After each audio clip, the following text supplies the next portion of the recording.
talk about the escape of this Binance executive. Yesterday on the program, this topic did come up, but because I had virtual guests and the network was not cooperating at all, we couldn't really have a good conversation on it. So let's talk about this Binance executive that was detained in Nigeria, escaping custody. An executive of cryptocurrency exchange Binance escaped custody in Nigeria last week, Friday precisely, where a criminal investigation has been launched against the platform Binance itself, accused of being used for money laundering, according to Nigerian authorities. Now, this escapee, who goes by the name Nadeem Anjawala, is the regional manager for Binance in Africa. He fled Nigeria using a small good passport. The Office of Nigeria's National Security Advisor said this in a statement on Monday this week.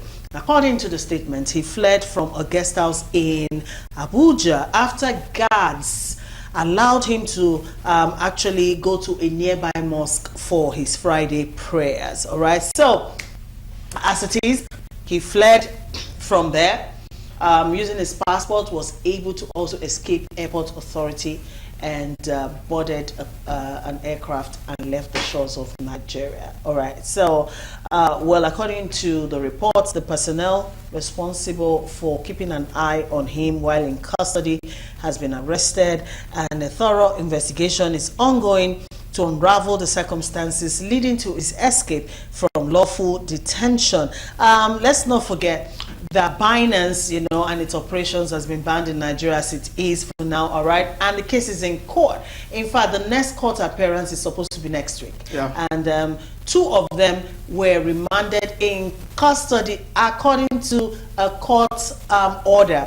All right, so one of them, which is the person you're saying, actually has escaped, and the other one, who is a U.S. citizen, is still in custody. But then, gentlemen, the question is, how could this have happened? You know, right under the very before, you know, of soldiers who were watching or keeping an eye on these people. All right, how could he have escaped not just from the guards, but have also passed through our airport authority? I know that for the longest of time we'll be talking about our data not being, you know, synchronized and all of that, which he could have been arrested at the airport, you know, if we had a data that was in sync and all that. But of course he got away, and now we're talking about an escapee who is already outside the shores of this country. How could this have happened? You see, Nigeria is a funny country. You know the reason why I say it's a funny country? Have you ever seen a Nigerian that has been remanded in a guest house before?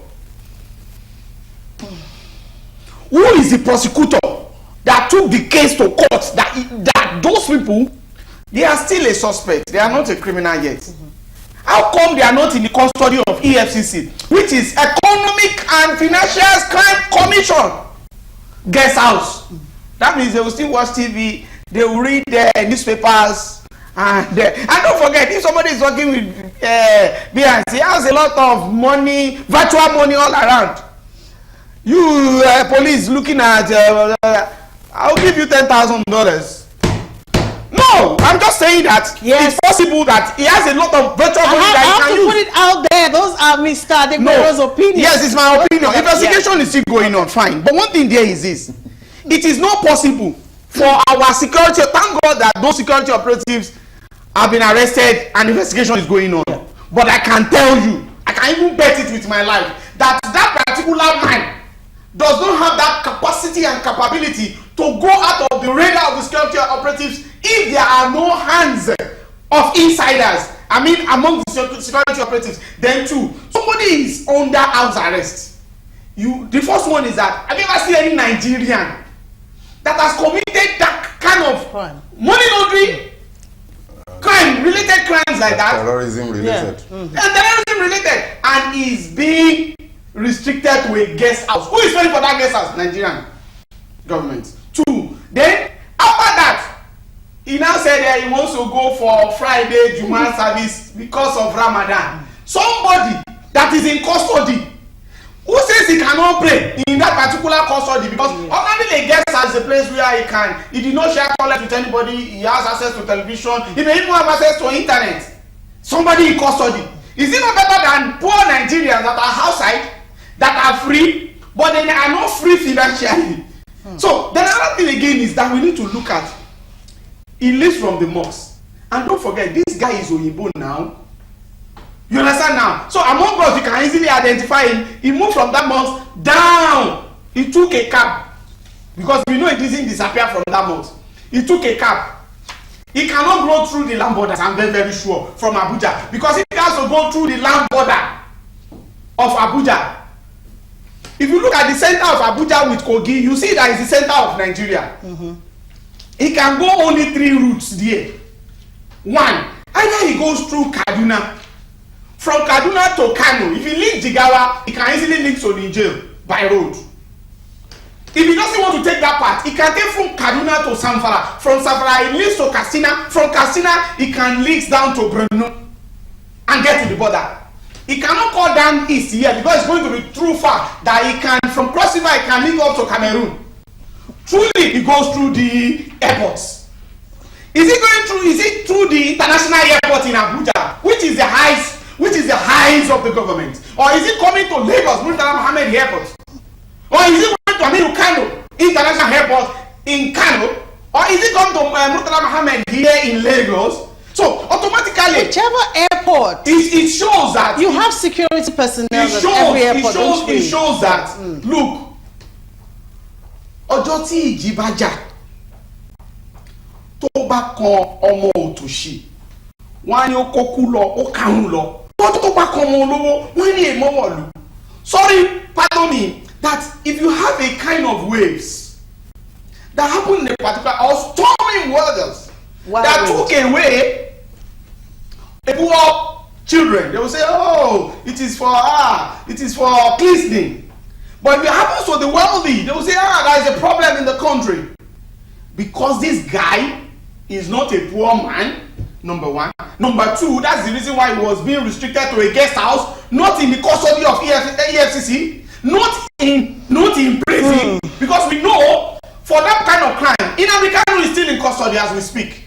Almost related crime, because it borders on issue that has to do with these kind of things. So do you know the number of people that are act of terrorism that are in different prison? How come that this guy that is not even a Nigerian is now in guest house? Okay, you've made your point, Mr. Adewale.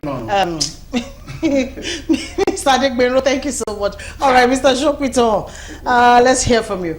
Well, I think I'd like to start from him being in custody in the first place. You know, I think that we should start from there. Okay. We as much as we don't have the information, and we must give government benefits of the doubt for the things that they are saying to the people. If you remember, cast your mind back to the events that led up to the arrest of these 2 guys, and I've always questioned the higher thing, and I've always said, and I maintain that this is all just drama. I mean, I'm trying to choose my before you bang the table for me. Before you bang the table, it's unnecessary. You know that what happened was that the federal government of Nigeria, through the instrumentality of the president of the country, made a pronouncement that threw the market into chaos, removed subsidy, and immediately after, almost the same day, a few days after, floated the naira, deregulated the pricing mechanism of the naira. And the naira did what it will do if it is left to market forces. It collapsed because there is no base, there is no productive base, there is no supply base to prop it up. The government took its hands off entirely from the mechanism of demand and supply in the market. So the supply was grossly inadequate to meet the demand, and the collapse continued until we got about 900 naira to a dollar very quickly within the space of 3 months. And then subsequently in January, the government further in a bid to align the continued divergence, in spite of the fact that we had floated the official rate, The parallel rate kept racing and galloping ahead of the official rate. Official rates were 900, thereabouts. Parallel market was galloping to 1,004, 1,005. By January, the government, with its own hand, by pronouncement and fiat, changed the price, official price, from 900 to 1,005. Overnight, literally overnight. 29th of January to be precise. I will never forget that date. So this was a policy pronouncement and a fiat change of the price of the naira to the dollar. How can the CBN therefore have now come out to say it's Binance that caused it? This was a policy pronouncement. So for me, it was that the government made a policy decision. It backfired. They lost control. They now started fighting and struggling to find, different policies, trying different things desperately, and eventually, having flailed around frantically for months, we now have found some stability. They have found the formula that appears to be working. Guess what that formula is? Government is back intervening. Yeah. That's what has resulted in this appreciation we're seeing. Government is now intervening. All right, so you are saying Binance did not necessarily... I'm saying that okay. Binance, the guy being in custody in the first place, was wrong. Because how can you accuse Binance of funding terrorism when by the same you yourself have said that you don't have access to their transactions? So how did you come to that conclusion? Binance runs on cryptocurrency, which runs on blockchain. The way blockchain works is that there is complete and absolute anonymity for transactions, but you will know the transaction players. So the government very easily could have demanded, and which is what they have eventually done. They did. Okay. They go to court to demand that but all their records are provided. You know that the government, so even before now, Mr. Shokito, even before now, the government warned Nigerians about how they were trading cryptocurrencies. Sure. All right, because there was high risk. Yes, absolutely. And that's so by virtue of what you're saying now, yes. let's assume, like you have said, Binance can really not be blamed, for a lot of the things that happened and all. But does that really acquit Binance? No. Of the other allegations? I won't acquit Binance. Okay. But I will not blame them. They are operating in a country. Are we a jungle? So how is Binance operating in Nigeria without a license, without CAC registration, without paying taxes, regulation, without registering with SEC? Okay. Because they are an exchange. They're cryptocurrency exchange. Without exchange. How could they have evaded How would all of that tax? have happened? How can they be so? I'm saying that it is the government's fault in the first place. Now to trump up, because you are busy pursuing Emefiele and trying to demonize CBN and demonize all of the things that happened before this administration came on board, you are throwing accusations around, and the stray bullet hit Binance. They say this was terrorism financing. You now arrested them. The man knows that he's not financing terrorism. He knows Binance is an exchange. Okay, we don't know that for a fact, but we know that all of these things are still allegations. So you have arrested the man. The man has simply done what most people do. He understands Nigeria, the language. He understands our language. He has paid somebody somewhere, allegedly, and they have escorted him out of the country. Which escape? He didn't escape. Anyway, we don't know. Before you back table again. So as far as I'm concerned, this escape is a good thing that they have arrested the people that were there. Mind-boggling. It's a shame. As much as we that know that things thing. like this play out, of course it happens, but come on, this scale, on a matter as national as which this, it happened, come on, it's mind-boggling. What does this further say about our security architecture? This thing is not just happening in Nigeria. Binance is a global entity. They have operations in the US, in the UK. They are also having problems. They are having problems all over the place. Yes. They are having problems in the US. And the way and sorry, Mr. Abi, you know the reason for this? Cryptocurrency itself is new. So countries all over the world are trying to decide how to handle it. So you find that in the more advanced economies, they are more accommodating, but they are careful. So they are now coming up with legislation to control it and regulate it. In the less accommodated, they just ban. Then in places like Nigeria, they say they are terrorists, and we now arrest them, put them in guest house, and they don't understand our language. They give somebody something, and they escape through. I mean, like he said, where, how did he disappear? So obviously, this escape is a joke. The entire story for me, is a joke. It shows that we're not serious. It shows that the way we run governance and statecraft in Nigeria needs to be refined significantly. Otherwise, the world will continue to laugh at us. Mama P, let me add this. Please do. Number one. You know, this particular organizational problem in US, and now they still do. And they said other cryptocurrency companies like KuCoin and they said and they agree. They are fourth rule in US. Absolutely. And now US has now put some certain steps on the ground where they have to pay for all these fines. $4.3 billion. And after that, they will still remain in business. Exactly. Now, our own part that I want us to look into is this. If somebody, based on the allegation put on ground, that these particular organizations are involved in allegedly terrorism, is that how this guy will just go out of the shore of Nigeria unknown like that? Number two, there are a lot of companies associated with cryptocurrency in Nigeria that this country, do you know there are some certain, in Lagos here, there are some certain companies that they don't have signboard. They don't have websites. Yes. There is no directory. They are trading crypto. And Yeah. they are trading. I think EFCC should be allowed to do its job. This job is the job of EFCC. Be clear. How can he now escape? At least for a record, we have never had anybody in the custody of EFCC that escaped. If he's in the custody of EFCC and he escaped, we know the person we are going to blame straight.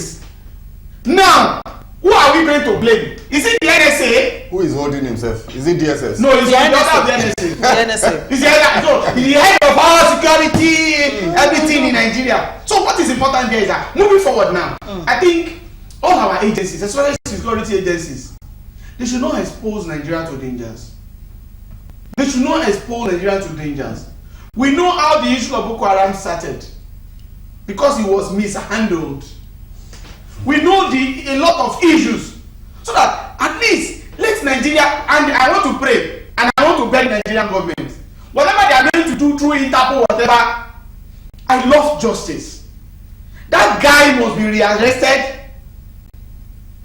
But I pray if you are going to get it. Let us not also forget, Mr. Ademiro, while you are busy saying this, that Emefiele was accused of terrorism finance. No, a lot of people. You don't see the list they put around there. You know, can we get serious? They put the list on there. A lot of people on terrorism. We need to get serious. Let them go to court. Let them go and get it in the serious court. as a country. That is the thing. Don't just put somebody involved in terrorism. These accusations are big. Person. Yeah, these accusations are big. They're not accusations that we should throw around flippantly. Terrorism financing in a country where terrorism has claimed about 100,000 lives. Are we joking? And you are just listing them. Go after them and arrest them and prosecute them, but according to the law of the land.